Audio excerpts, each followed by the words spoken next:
At a recent meeting with Donald Trump, Russian President Vladimir Putin reiterated that full control of Donbas was the biggest criterion to ending the war in Ukraine. The big question is, will Zelenskyy cede Donbas and risk unpopularity in Ukraine? My colleague Kartikeya Sharma, also Deputy Managing Editor of News9, decodes it with a panel of experts. Take a look. Do you think that road to peace passes through Donbas, madam? Hi, hello. Indeed, Donbas is the key aspect of the war. As you mentioned before, it's the primary landline through which all of the troops are passing, where the fighting is happening. It is also the place with the richest resources and coal mines that Russia and Ukraine can each use for their economy, for growth of their economy. But Russia is also using Donbas as a way to promote the Russian peace. It is the key territory that was a part of historical territory called Malorossia, which includes Kharkiv, Zaporizhia, Kherson, Odessa. And this is the ideological way for Russia to keep going and occupying the rest of Ukraine, because in Russia's opinion, Ukraine does not exist as a country. Ambassador Vora, why Donbas matters so much to Putin? That's one, sir. And my second question to you is, do these security guarantees matter? I mean to say, Ukraine long time ago gave up its nuclear arsenal.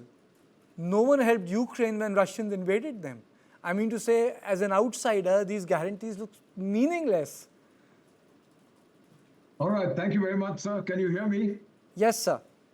All right. I'm delighted to be, as always, on your show, along with General Saab and our colleague from Ukraine. I'm in Leh, in Ladakh, and the flights have been cancelled for the last 48 hours, so I'm enjoying spending every moment with His Holiness, the Dalai Lama. Some of his senior monks wanted a briefing on Ukraine, would you believe it? Now, I'll answer your question very bluntly. You know, history has a strange way of playing around. What happened that Russia gets clobbered, the Tsar gets clobbered in the mid-19th century by Britain and Canada and France and the Ottoman Empire. And then he decides to sell Alaska to the Americans for $7 million or something. And he decides to modernize his army. And modernizing his army, he finds that the Donbas region has massive reserves of coal, etc. In fact, it was the first part of Mother Russia, as far as they are concerned, to be industrialized. He's not going to give it up, the Tsar. Okay. General Kocher, a lot of writings have appeared. How long Russians can afford a war in Ukraine? And can Ukraine turn into another Afghanistan?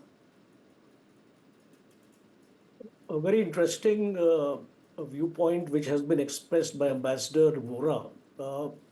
The point here is that can Russia afford this war?